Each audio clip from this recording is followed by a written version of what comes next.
Happy Mars Day, collective. Hope everyone's doing well.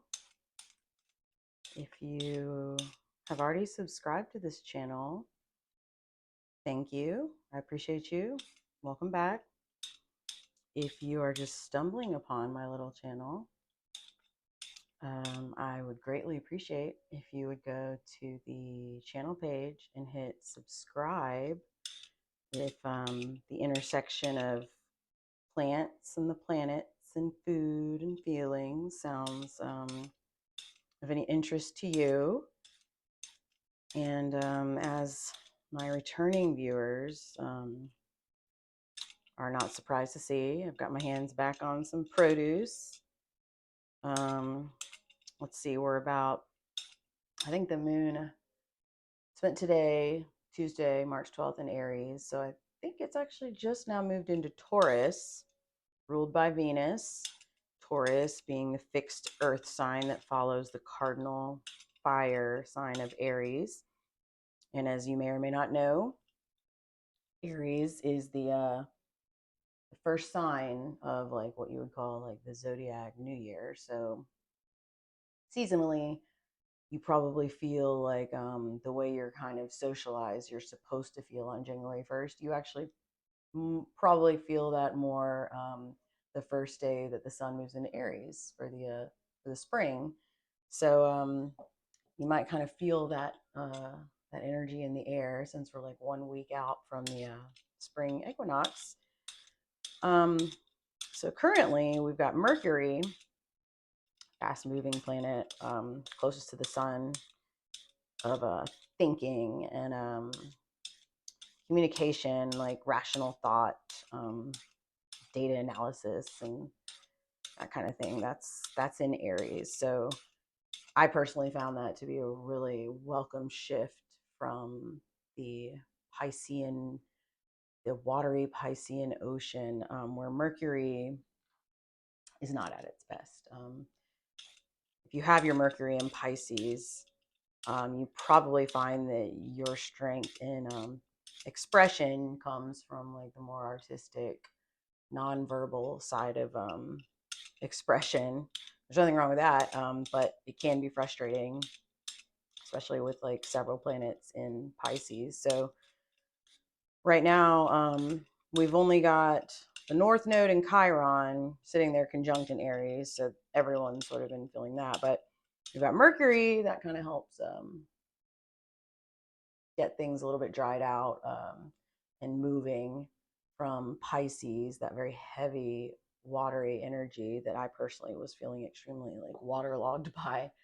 So I guess next week we'll have the sun in Aries. So when you have the sun and Mercury in Aries, that's a pretty good, it's definitely the feeling of spring, like get things moving, that kind of cardinal fire energy, like let's spring into action, start doing some things. And so right now the moon having just moved into Taurus, like within like the last 30 minutes, actually, it's kind of a really nice precursor to that, because the moon, being our emotional planet, like our emotions,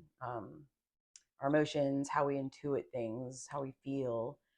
The moon is very sensual in Taurus. Taurus is a Venus ruled sign, and I guess the way to describe Taurus, it's like earthly pleasures. Like every Taurus or Taurus heavy placement person that I've known has always been like they love food. They like to get their hands on food. They like earthly pleasures. They like very Venusian things. They like to smell good. They like to eat and taste and feel, experience. And so it's really like the energy that sort of pins down what Aries has kickstarted. So like, Aries being that cardinal fire, it's like the spring bulbs popping into bloom just automatically without thought. It's the ram. It just like goes head first, no thought needed. It just does. But then you need something also of like that sort of um, similar energy, but to pin it down, to fix it to the earth. And that's where Taurus comes in. It's the bull. It's like it takes what Aries set in motion and then it sort of pins it down, like it makes it concrete. It gives it staying power. It's fixed. And so the moon moving into Taurus, you probably find yourself gravitating towards towards working with food, like kind of having that sort of more slow, deliberate appreciation for food and for taste and like sensual pleasure. Really, it's a Venusian sign, so it's also a time where you might feel like a little bit of that like treat yourself energy a little bit more. I personally have been fighting that energy. I mean, it feels like it's like kind of coming upon me pretty organically. And as the days get nicer and like the spring is literally in the air, you're like, oh, plants and candles and like food and all of those good things, very Venusian things. So that's a very natural state to feel when the moon moves into Taurus. And I don't know, I think it kind of lays the ground pretty nicely for a sort of um, fresh start, like that emotional fresh start that we kind of want to feel, or at least channel for spring. And that's kind of where I wanted to just focus today, because it's been, as you can see, I've incorporated a tarot card today to sort of describe that energy. And if you can't see it, you can either zoom in on the video and get a better look, or just look it up online. Five of Cups Tarot. And the reason I have Five of Cups out here is because um, fives fives are generally a number of like of conflict, of a state of dis-ease, um, and so when you pair that with the cup suit, and for a review for anyone that doesn't know, the minor arcana of tarot, there are four suits and they represent the four elements. So you've got cups to represent our emotions, and then you've got swords to represent um, thoughts, and to back up, cups, emotions, that's associated with the water signs. So like cups are associated with like Cancer, Pisces, Scorpio. And then you got your swords associated with the air signs, Gemini, Libra, Aquarius. Thoughts, communication, things associated with air signs. And then you've got the pentacles, which are associated with the earth signs of Capricorn, Taurus, Virgo. And pentacles are quite literally, it's, yes, your money, because that's a resource, but it's also like your energetic resources, like what you spend in this life to get what you need. So like, yes, money, but also like your life force, like what you exchange in order to get what you need. So pentacles are very much money, but also like your energetic resources. And then you've got your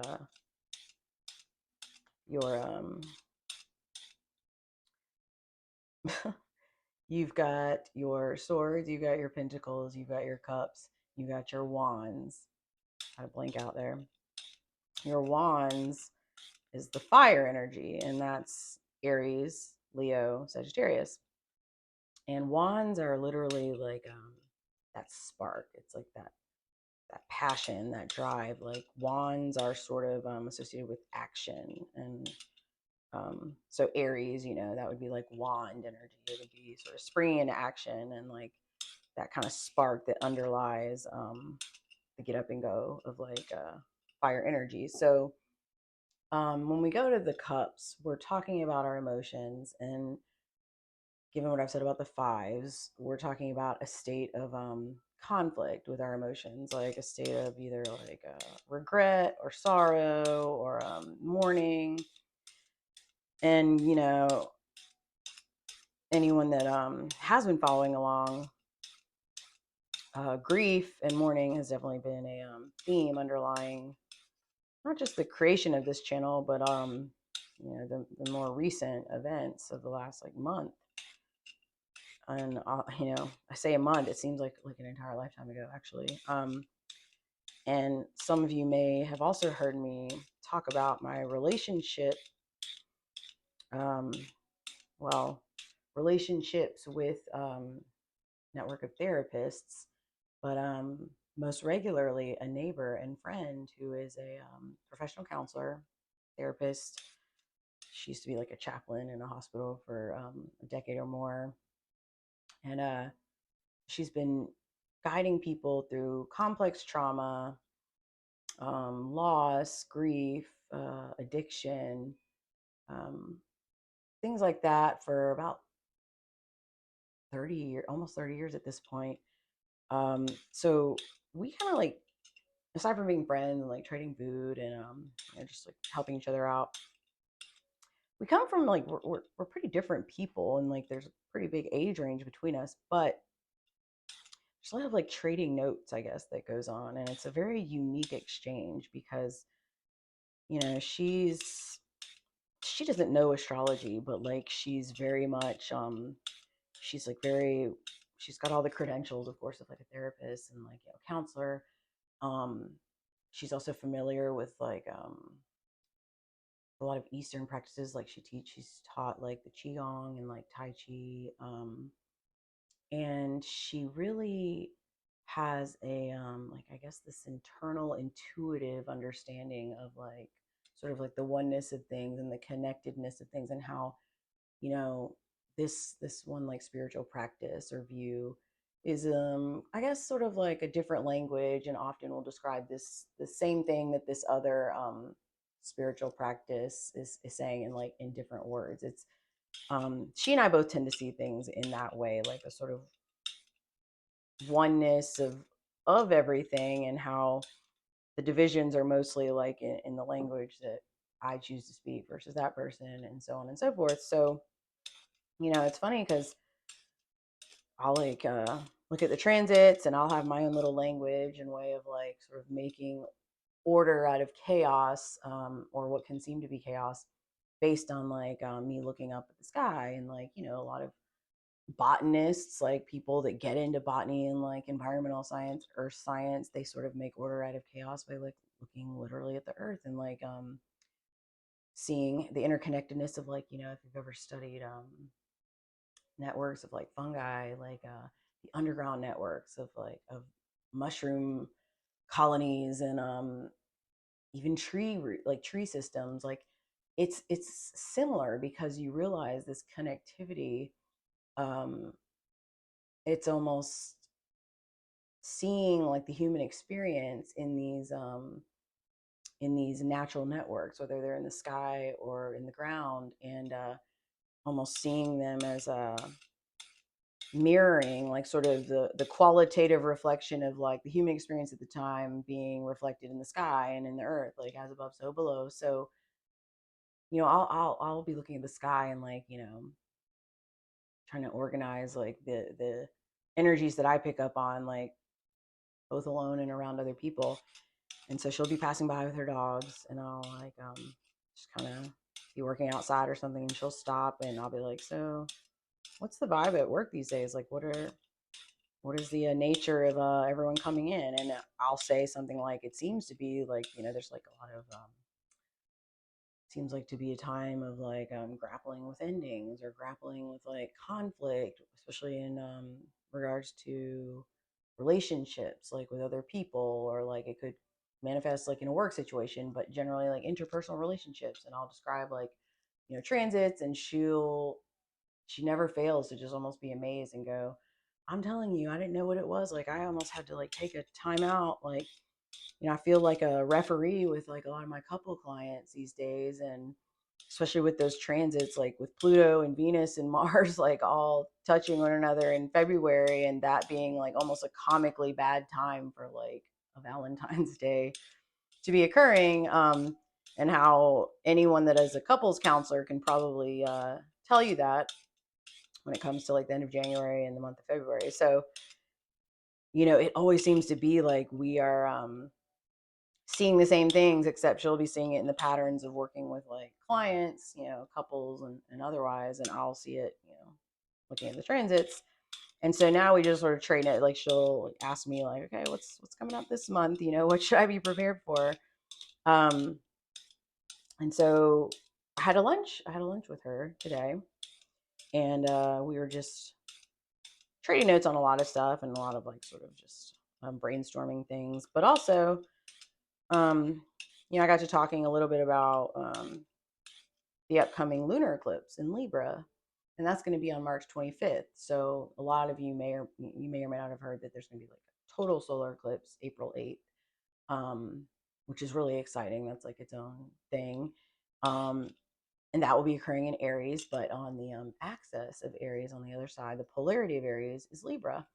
And so before we get to that April 8th total solar eclipse, we're going to have the it's a penumbra, it's a partial lunar eclipse, so penumbral lunar eclipse in Libra, March 25th. And if you really, if you've had your chart done and you want to kind of get a feel for like the area of life, I guess the house, you might say, out of the 12 houses, you just look at what house Libra rules in your chart, and you can kind of see a theme there. Now, currently, what is kind of notable about thematically what this eclipse will bring up, it is linked to the fact that the South Node is also in Libra right now. So, I've talked about the North Node being co-present, conjunct actually with Chiron and Aries, and that's sort of bringing up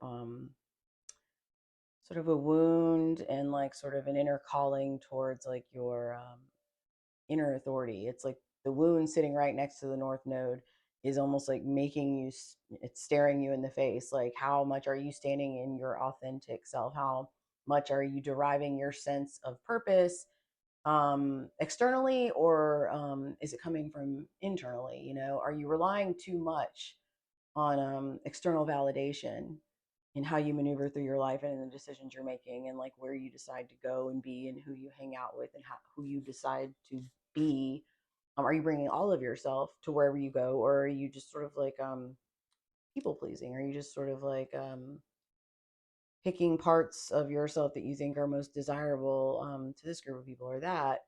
um, that sort of Chiron North Node conjunction in Aries is a very specific energy. It's very much like asking you to have the courage to like take that cardinal fire energy of Aries and to just unapologetically um, bring all of you wherever you go, and like how that takes courage, that takes sort of like a leap first type of mentality, because only you have the authority, the inner authority to be able to do that. No one can tell you who you are supposed to be. And so it would stand to reason that the polarity of Aries being Libra is the it's the scales. It's the only zodiac sign with a glyph that is an inanimate object, being the scales of justice. And so Libra is all relationship oriented. It's all about it's the sign of diplomacy. It's the sign that in its distortion can become like people pleasing and like um borderline like opportunistic, playing both sides um to get what you want out of a situation, which sometimes is just like being well liked by everybody, being liked by everybody, and therefore like a true ally to no one. And that's always the danger of Libran energy in its distorted sense. And to be clear, like every energy which we all carry, like we all hold these archetypes, just kind of in different areas of our lives, they manifest. We all have the capability of being a distorted version of any archetype. So I talk about that in Libra specifically because I think a lot of us have, there's like this inclination. There's nothing wrong with wanting to be liked, and as social creatures, we want to be liked wherever we go. But if you're really standing in your own authority and like asserting your individuality within the whole, it's not going to be for everybody. So it wouldn't really make sense that you would be well liked everywhere you went. Um, there is though, like I will say, if you make your aim as like sort of you're trying to work on that yourself. I think everyone works on it to an extent because it can feel lonely sometimes, to really stand in who you are and like channel that inner authority. Um, I would say maybe if you just make it your aim to be respected wherever you go, because not everyone's going to like you, but I do think one thing that most people respond well to, at least somebody that you would want to like, whose opinion would matter, I guess, they could at least recognize that, for better or worse, you're being authentic. Like, so, even if you're not my cup of tea, like, it's clear that this person is showing up and like this is who they are. What you see is what you get. And so, I don't like, there are people that I don't necessarily like, or they're not like my cup of tea, or I don't really share in their opinions, but like, I can respect, I can recognize when somebody is standing in like their authentic self and sort of unapologetically saying, "Oh, I know that this isn't for you. I know that you don't share this opinion, but this is where I am on this." And I can respect that and then like move on. And so I think if we get more comfortable with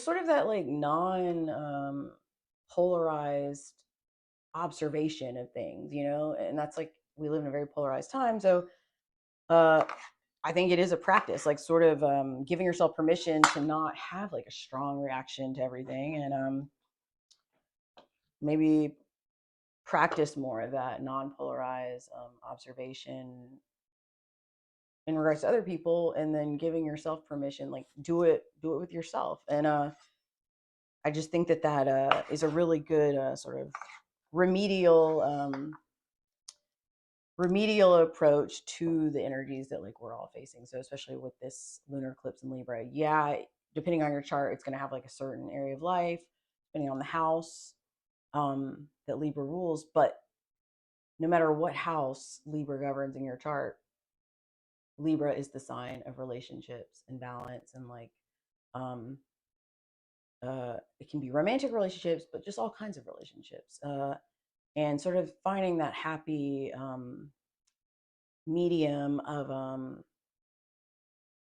recognizing that other people matter too, like that we all are, no one's an island, that we all have to work together, but that knowing enough about who you are and what is indispensable about you to not compromise where you have no business compromising. And that I think is like the real thing that we're all being asked to do. And this comes up a lot in relationships though. And so that's why I go back to like, I think the most easy example to give is a romantic relationship where, you know, you see the value in partnership and of give and take, because a relationship is very rewarding. So it would stand to reason that you would there's like something that you have to give of yourself, like but as long as it's not something essential to who you are, and it's the scales for a reason. Like there has to be give and take, but the end result has to be balance, and therefore like the sort of like the whole being greater than the sum of its parts should be like what you're aiming for.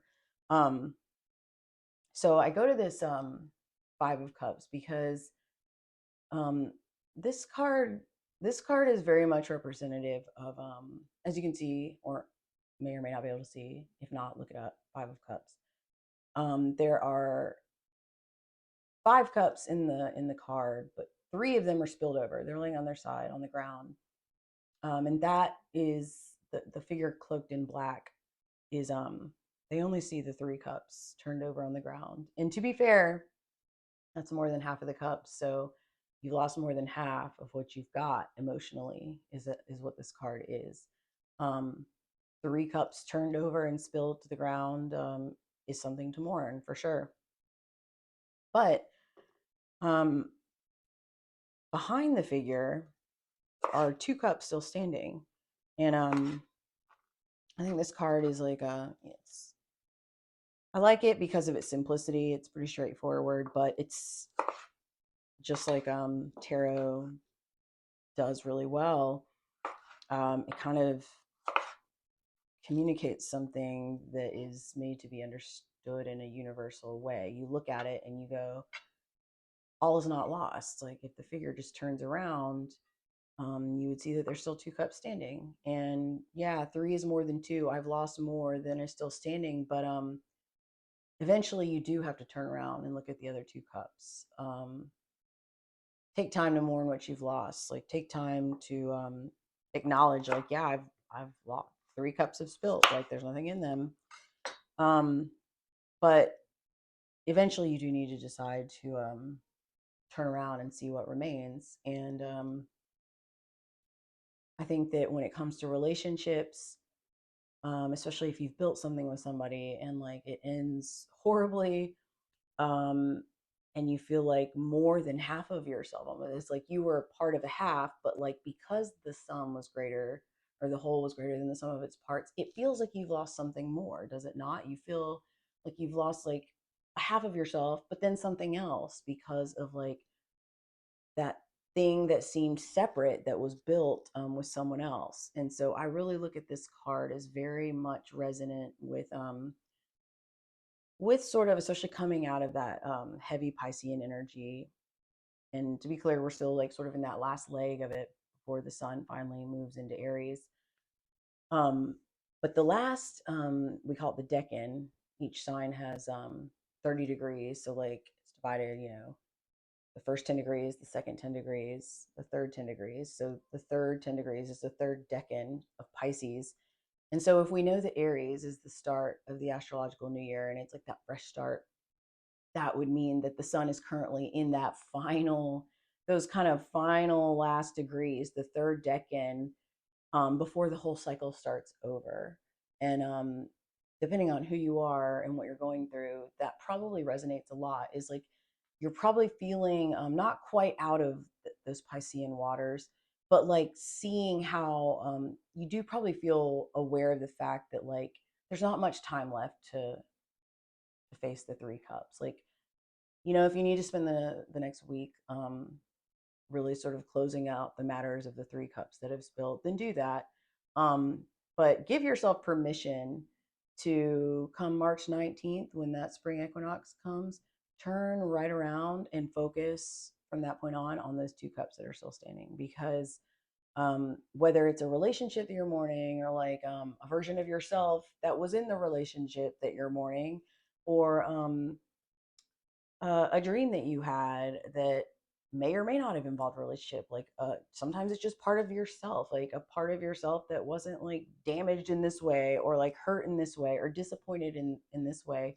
um that part of you is over time, it is making your tapestry that I've talked about like richer and more complex. And those colors become richer and more interesting and dynamic if you just incorporate them into your sort of masterpiece, instead of trying to like rip out the weave or threads and pretend like stuff didn't happen. Like you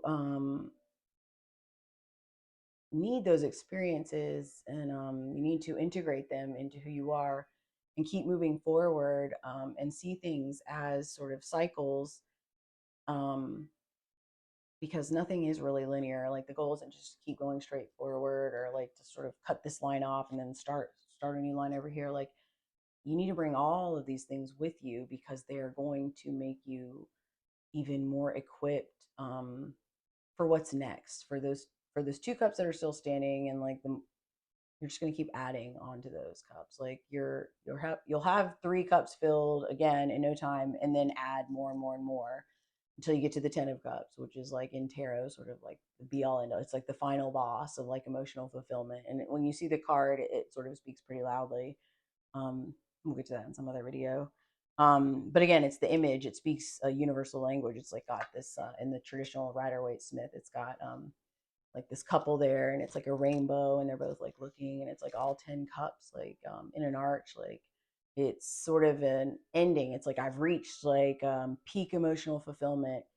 And I think it's just a really like it's a nice visual for, especially if you're in this 5 of cups energy. You can't ever get to the 10 of cups unless you can get past this 5 of cups. You don't want to stay in the 5 energy. And so I think that this sort of closing chapter of Pisces season, which is the closing degrees of the zodiac before the whole cycle starts again at 0 degrees of Aries, I think the 5 of cups um, is a good thing to, an energy to understand, a good visual to sort of like sit with. Because if you go ahead and like channel this energy like right now, as we move into Aries season, then come March 25th, when we got this lunar eclipse in Libra, um, I think you will have already dealt with, so to speak, you will already be sort of like emotionally and energetically prepared for whatever comes up for you under that energy. And, if you've got like Cancer placements in your chart, you're always going to be heavily influenced by lunar eclipses. That's just a fact. If you got heavy Leo placements, you're always going to be affected by like solar eclipses. That's just a fact. Those are the two main luminaries. So, um, but everyone, you don't have to have any Cancer placements to feel the effects of like of the moon cycle. But I do think that come March 25th, you might find that if you're sort of like um, giving the energy something to do in advance, so to speak, that's kind of the way. If you ask me, well, what's the point? Like some people, it's like they're not specifically skeptical, but they kind of shrug like, well, what's the point? Like, what's the point of understanding the transits? What's the point of knowing? And I'm like, well, I guess it depends on who you are, but for me, um, if you're a really sensitive person to energies, and you also have this like sort of pull to act on something, and like you want to just not feel like you're um doing a bunch of stuff, just like keep busy, and like you kind of want to feel purposeful with it. I guess the point for me is to give the energy something to do in advance, especially when it comes to like Pluto transits. That's why, a lot of astrologers talk about Pluto so much, because it is impossible to not notice Pluto. And that applies to you. Like, you don't have to know anything about astrology. If you're listening to this, Pluto is having an effect on your life in some way or another. And like the overriding energy of Pluto is transformation. Like, you are being asked to transform something in some area of your life right now, just by virtue of Pluto's recent transit into Aquarius. So, um, the moon, of course, it changes signs every 2.5 days. So that's sort of like an energy to where as soon as you're feeling the moon in Aries, like next thing you know, it's like the moon in Taurus. And then 2.5 days later, it's, the moon in Gemini. So that is like the good and bad thing about the moon. If you have like heavy Cancer placements, you're like, I'm not crazy. I'm just ruled by the moon, you guys. So it's, but with Pluto, the Pluto transit is quite a bit longer. So the transformations that unfold under Pluto's energy are sort of more profound, and like um, can have like far-reaching effects. And in a lot of cases, like totally transform your entire life. So there is value in talking about these things, because especially if you are like a stable like if you're really good, people with like a lot of earth energy especially, just really wired for stability, groundedness. You're still alive under the I guess you're still part of the oneness. You're still affected by these things. It's just um I think it would be helpful if you are someone that's like, what am I going to do about it? That grounded energy of if something comes up, you're like, what do we do about it? You might feel sort of disoriented, or like something's going wrong that you don't quite understand with these like Plutonian pulls in your life, because you're like, I don't understand. I do all this right, and I do this daily, and I regularly stay on top of this, but yet why do I feel um, so emotionally sensitive, for example? Like, and I think that would be somebody who, like, say you have a lot of earth placements and you're very just known to be stable and grounded. Like, so you've got all these Capricorn placements, and so like Saturn is your main ruler. But like you have a moon that's like in a water sign, and then like making some really loud aspect to Pluto, or something like that. It's you are going to feel that. And like so any, especially a moon Pluto aspect, that is going to be a very, very loud um, aspect when it comes to emotional sensitivity. Like, whatever it is you're feeling, you're going to be feeling it much more deeply. And depending on where you are, that could, I don't know, I don't want to say good or bad, but you'll notice it, and you might sort of wonder, like, what is the deal? Um, But if you already know, like, oh, well, this is like, my moon approaching Pluto, or, I'm sorry, Pluto approaching my natal moon, or something like that, you might at least have like a sort of, maybe a game plan for it. It's like, oh, well, maybe this will be the year that I finally start therapy. Maybe this will be the year to where I start, this sort of artistic endeavor that served as a very important emotional release for me when I was younger. And I just, like, I dropped off, like, I don't do it anymore. Um, that's what I mean when I say giving the energy something to do in advance, because those things matter. I mean, there's nothing wrong with kind of getting ahead of the energy, but also just for that sort of very human, I think, desire we have to feel like we're doing something about it. Like, we don't really like to sit around idly when we feel this strong pull, especially emotionally, um, in our lives. So that's sort of like the main takeaway I want to leave you with here is, if you're feeling these sort of the heaviness of these last degrees of Pisces, and how you might find it's manifesting as like this call to, like, maybe finally, like, change something about how you've always done things. Like, maybe you're just sick of feeling dissatisfied, and it's just that simple. Maybe you're just sick of it's not about like who's to blame here or there, or like this person being bad for me or whatever. Maybe um you've gotten too comfortable, like, doing things the same, and always, like, going to the same places, and not pushing yourself and pushing your emotional boundaries, even, like, which kind of requires a degree of surrender. It's like acknowledging that in order to get the emotional reward, um that the energies that are coming up have to offer, honestly, it does require something of you. Of course it does. So I just want to leave you with that, sort of the outlook on like what feelings you might expect um to be bubbling up in March. And that's, I don't present them as a good or a bad thing. They just are. Like, I think all of us at a certain stage in life um come to have had to mourn something, like, and that comes in various forms. And I find that energy, especially after talking with therapists, and the themes of grief coming up a lot, and with that coming addiction, and how a lot of therapists report kind of an increase in people seeking treatment for their addictions, which that's a good thing.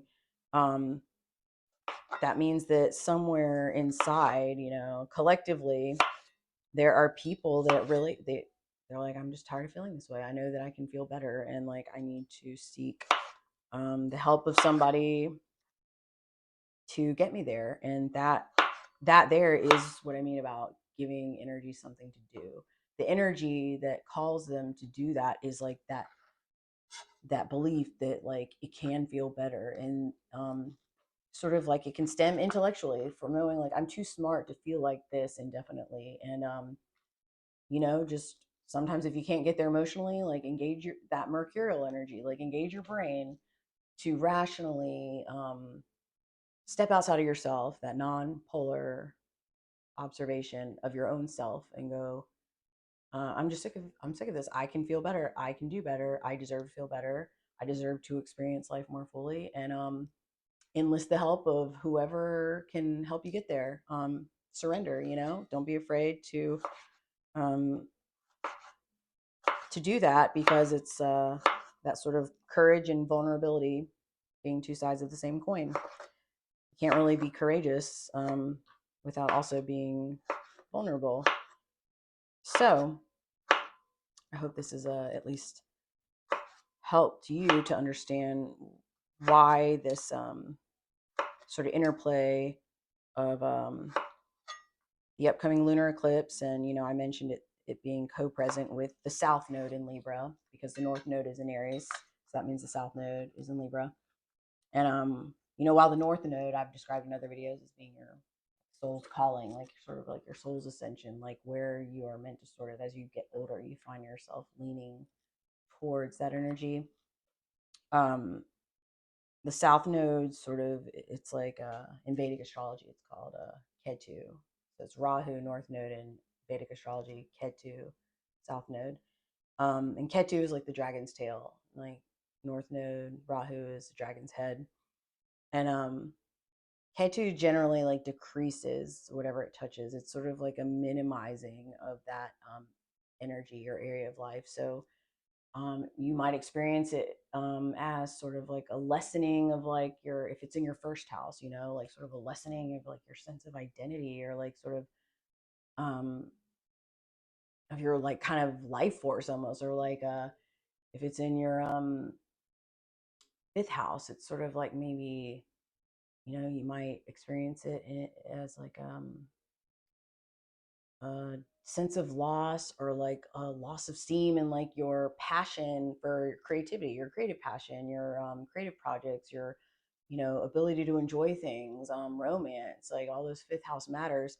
But just like everything else, you know, like the lunar nodes, they move, they take about like 18 months to, you know, transit any sign. So yeah, in your individual chart, you've got like your natal north node and natal south node, but collectively right now, we're all under the energies of Rahu, north node in Aries, and Ketu, south node in Libra. So that's why I bring those up, because also collectively we'll all experience the lunar eclipse in Libra, obviously. So when that happens, to be in the same sign of the south node right now, it is sort of like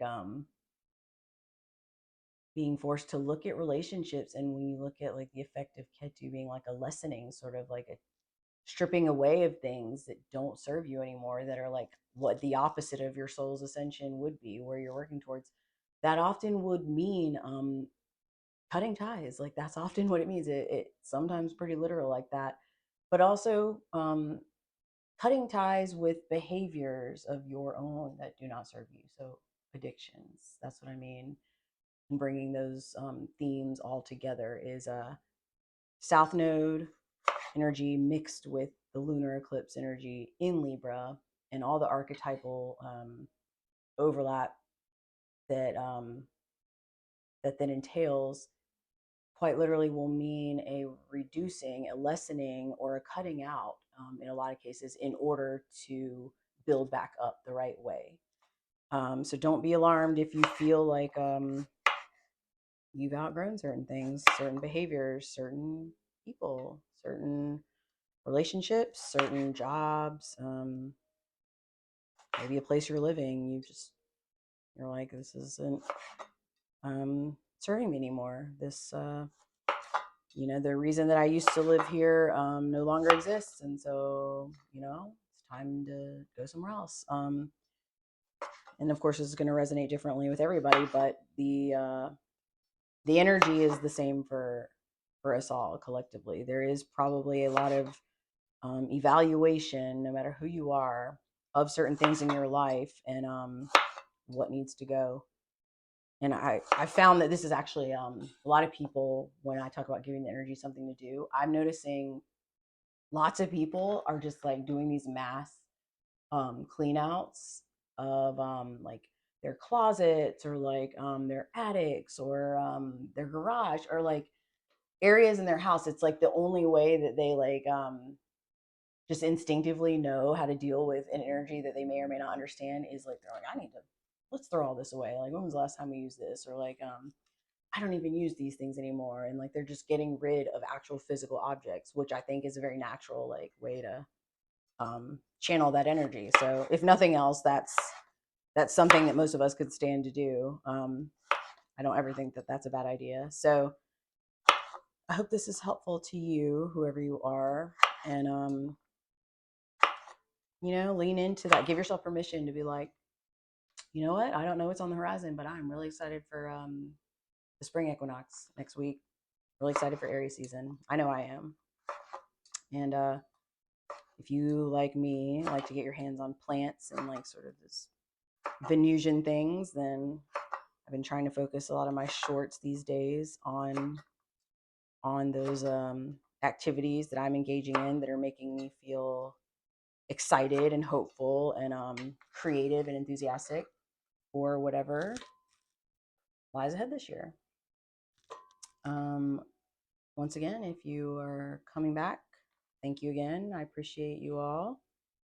And I will continue with my carrot chopping and check back in with you next time. I haven't forgotten about the before and after video for anyone waiting with bated breath about the before and after transformation of the studio out back. It used to be gym, but it's called a studio now. So stay tuned, and I guess that's it for now. Until next time, take care.